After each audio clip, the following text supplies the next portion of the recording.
Top ವಿಮಾನ ನಿಲ್ದಾಣ ಎಂಬ ಹಣೆಪಟ್ಟಿ ಹೊತ್ತಿರುವ ಮಂಗಳೂರು ಅಂತಾರಾಷ್ಟ್ರೀಯ ವಿಮಾನ ನಿಲ್ದಾಣದಲ್ಲಿ ಇದೀಗ ಸುರಕ್ಷಿತ ವಿಮಾನ ಲ್ಯಾಂಡಿಂಗ್ಗೆ ಸಹಕಾರಿಯಾಗುವ ನಿಖರ ಸಂಪರ್ಕ ಲೈಟಿಂಗ್ ವ್ಯವಸ್ಥೆ CAT-1 ಕಾರ್ಯಾರಂಭಗೊಂಡಿದೆ. ವಿಮಾನ ಇಳಿಸುವ ನಿರ್ಣಾಯಕ ಅಂತಿಮ ಹಂತದಲ್ಲಿ ಪೈಲಟ್ಗಳಿಗೆ ಕಡಿಮೆ ಗೋಚರತೆಯ ಸನ್ನಿವೇಶದಲ್ಲೂ ಸುಲಲಿತ ದೃಶ್ಯ ಮಾರ್ಗದರ್ಶನ ಒದಗಿಸುವಂತೆ ಈ ಲೈಟಿಂಗ್ ವ್ಯವಸ್ಥೆಯನ್ನು ವಿನ್ಯಾಸಗೊಳಿಸಲಾಗಿದೆ. ಇದು ಭಾರತದ ಅತ್ಯಂತ ವಿಶಿಷ್ಟ ಮತ್ತು ಮೊದಲ ರೀತಿಯ ಏರ್ ಫೀಲ್ಡ್ ಲೈಟಿಂಗ್ ವ್ಯವಸ್ಥೆಯಾಗಿದೆ. ಅಪ್ರೋಚ್ ಲೈಟಿಂಗ್ ಸಿಸ್ಟಮ್ ವಿಶೇಷವಾಗಿ ಇಂಜಿನಿಯರಿಂಗ್ ಮಾಡಿದ ಗೋಪುರಗಳ ಮೇಲೆ ಅಳವಡಿಸಲಾದ air field lighting intelligent management systems ಅನ್ನು ಹೊಂದಿದೆ. ಇದು ರನ್ವೇ ಆವರಣದಿಂದ 900 ಮೀಟರ್ ಹೊರಕ್ಕೆ ವಿಸ್ತರಣೆಗೊಂಡಿದೆ. ಈ ಗೋಪುರಗಳಲ್ಲಿ ಹೆಚ್ಚಿನವು ಕುತುಬ್ ಮಿನಾರ್ಗಿಂತ ಎತ್ತರವಿದ್ದು ಸಂಕೀರ್ಣ ಇಂಜಿನಿಯರಿಂಗ್ ನಿರ್ಮಾಣವನ್ನು ಒಳಗೊಂಡಿದೆ. ಈ ಸೌಲಭ್ಯ ಏಷ್ಯಾದಲ್ಲಿ ಎರಡನೆಯದು.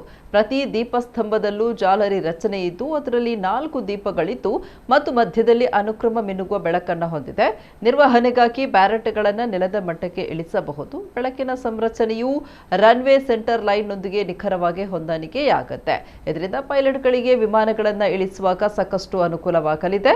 5 ಕಿಲೋಮೀಟರ್ ದೂರದಿಂದಲೇ ಲೈಟಿಂಗ್ ಗಮನಿಸಿಕೊಂಡು ಪೈಲಟ್ ಲ್ಯಾಂಡಿಂಗ್ಗೆ ಸಜ್ಜಾಗಬಹುದು.